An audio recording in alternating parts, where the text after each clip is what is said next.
물가를 잡았다. 이 말이 거짓말일까요? 아니면 사실일까요? 자, 여러분 일단 이것을 먼저 한번 보시죠. 예. 전월 대비 미국입니다. 생산자 물가지수 하락폭입니다. PPI. 생산자 물가지수가 PPI잖아요. 무려 말입니다. 마이너스 0.5%포인트입니다. 이 정도 수치는요. 3년 만에 최대폭 하락이고요. 2020년 4월 이후로 가장 많이 떨어졌습니다. 야, 여러분 생산자 물가라는 게 이게 도매 물가를 말하는 거잖아요. 생산자 물가가 이렇게 많이 떨어지면요. 바로 다음 달에 소비자 물가, 소매 물가는 또 뚝 떨어집니다. 그러니까 지금 4월 소비자 물가는 훨씬 더 많이 떨어질 수 있다는 거죠. 그런데 생산자 물가 지수를 보면요. 점점 미국의 목표 물가 지수를 따라가고 있습니다. 여러분 이거 한번 보세요. 2.7%까지 떨어졌어요. 2.7%까지 3월에. 작년 6월만 하더라도요. 생산자 물가가 11.3%였습니다. 그러던 것이 9월에 8.5%까지 떨어지고요.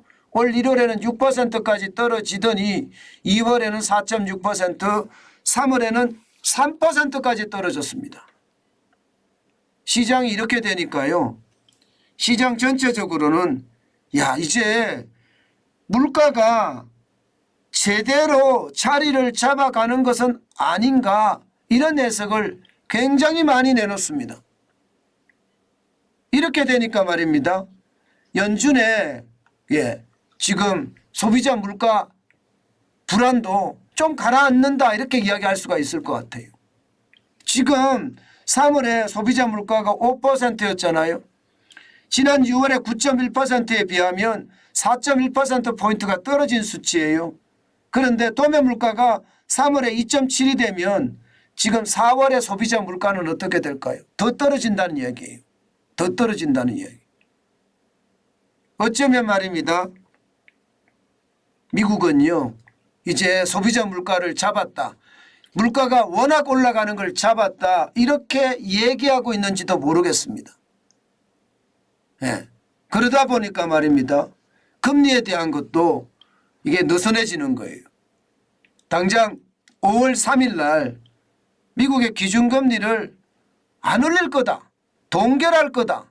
이런 이야기도 지금 시장에는 굉장히 많이 나오는 겁니다. 5%에 스톱할 거다는 이야기 말입니다. 물론 아직까지는요. 5월에 베이비 스텝이라고 이야기하는 0.25%를 올린다는 게 시장의 대체적인 전망이에요. 그런데 생산자 물가가 워낙 많이 떨어지니까 야 이거 시장 뭔가 달라지고 있는 모양새인데 이렇게까지 지금 이야기하고 있습니다. 예, 오죽했으면 말입니다. 오늘 시장은요. 생산자 물가가 3년 만에 최대폭으로 하락을 해서 전년 대비해서 2.7%를 기록하니까 시장은 요동친 거예요. 나스닥은 1.99%까지 급등했습니다. 236.93포인트가 올라서요. 12,000을 그냥 순식간에 해보겠어요. 12,166.27을 기록했습니다. 이 기술주 중심이 이만큼 많이 올라갔다는 뜻이에요. 게다가 말입니다. 대형주 중심의 S&P 500도 1.33% 54.27이 올라서요. 4,146.22를 기록을 하고 있습니다. 시장 자체의 어떤 분위기가 굉장히 빠르게 변하고 있다 이렇게 이야기할 수 있죠. 대형주 중심도 이렇게 올라가니까요. 블루칩 중심의 다우산업지수도 마찬가지입니다. 1.14%가 올랐고요. 383.19가 상승을 했습니다. 그래서 무려 말입니다. 34,000까지 올라가 34,029.69까지 올라갔습니다. 야 시장은요. 이렇게 많이 올라가니까 시장 전체적으로는요. 뭔가 예, 놀라는 분위기에 놀라는 분위기. 지금 그만큼 말입니다. 시장의 분위기가 확 달라졌다 이런 얘기입니다. 그렇지만 말입니다. 예, 시장은요 큰 호재가 없습니다. 저는 시장이 이렇게 올라가는 것은 예, 단순하게 도매 물가가 워낙 떨어졌기 때문에 올라가는 거 있다고 생각을 합니다. 그렇지만 예, 금리 앞에 장사 없다는 여전히 유효합니다. 지금 금리가 말입니다. 5%에서 만약에 현재까지는 5월 3일 날 0.25%의 금리를 올려서 5.25%가 최종 금리가 될 거라는 시장의 예측이 있습니다. 예. 그렇지만 말입니다. 5.25%에서 인하에 대한 이야기는 전혀 없습니다. 게다가 인하를 안 할 거라는 게 대세예요. 지금 예, 미국의 중앙은행인 연방준비제도 의장, 예, 미국의 중앙은행인 연방준비제도의 의장 있잖아요. 제롬 파월은요 뭐라고 이야기하나 하면요, 스탑, 이제 금리 인상을 스탑한다는 거예요. 그리고 and hold 이렇게 이야기합니다. 홀드라는 것은 동결로 오래 간다는 이야기예요. 결국 말입니다. 물가가 완전히 잡힐 때까지는 지금 뭐 소비자 물가는 여전히 5%니까 이게 2%까지 밑으로 떨어지기 전까지는 쉽지 않다는 게 시장의 위치고요. 결국은 올리게 되면 경기 침체는 온다는 게 지금 시장의 어떤 이야기입니다. 또 하나의 중요한 것은요, 근원 물가는 지금 안 떨어지고 있습니다. 근원 물가는 오히려 말입니다. 소비자 물가보다 더 높이 올라가고 있거든요. 그런 상황을 감안해 보면 아직까지 물가를 완전히 잡았다 이렇게 이야기하기는 쉽지 않다. 예, 분명한 것은 신호는 있다. 그러나 전체적으로 잡았다고 이야기하기는 멀었다. 때문에 예, 시장의 어떤 환호성이 예, 제가 여기에다 물을 뿌리는지 모르겠지만 예, 저는 물을 뿌려야 된다고 생각합니다. 분명히 경기 침체가 예정되어 있기 때문에 시장이 워낙 활활 타오르니까 불안하다 이런 생각이 오히려 더 듭니다.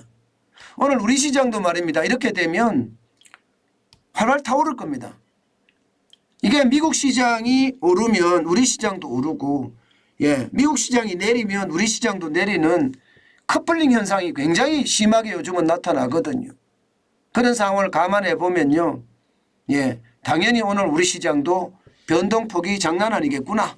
예, 그런 생각을 많이 하게 됩니다. 우리 시장은 여러분들에게 제가 계속 말씀을 드렸지만 묻지마 투자가 굉장히 많이 시작이 됐고요. 묻지마 투자. 여기에다가 B2가 난리도 아니에요.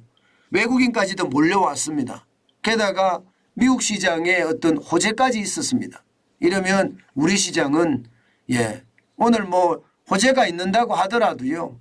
호재가 있으면 더 난리가 나겠지만 기본적으로는 오늘 시장의 변동폭 굉장히 크겠다. 그 생각 다시 한번 해봅니다. 하여튼 조심하세요, 여러분. 투자는요. 진짜 조심하셔야 되고 제일 중요한 것은요. 나만의 투자 원칙을 반드시 가져야 됩니다. 예, 나만의 투자 원칙이 굉장히 중요합니다. 머릿속으로 가지는 것이 아니라 마음속으로 내가 체험을 통해서 나는 내가 산 가격에 15% 20% 올라가면 판다. 이런 나만의 투자 원칙이 지금 이때는 절실해 보입니다. 뭐 이 시장이 기회라고 생각하고 투자하시는 분들도 많거든요. 그렇기 때문에 아주 중요하게 지켜야 될 것은 나만의 투자 원칙이라는 것 여러분 잊지 않았으면 좋겠습니다.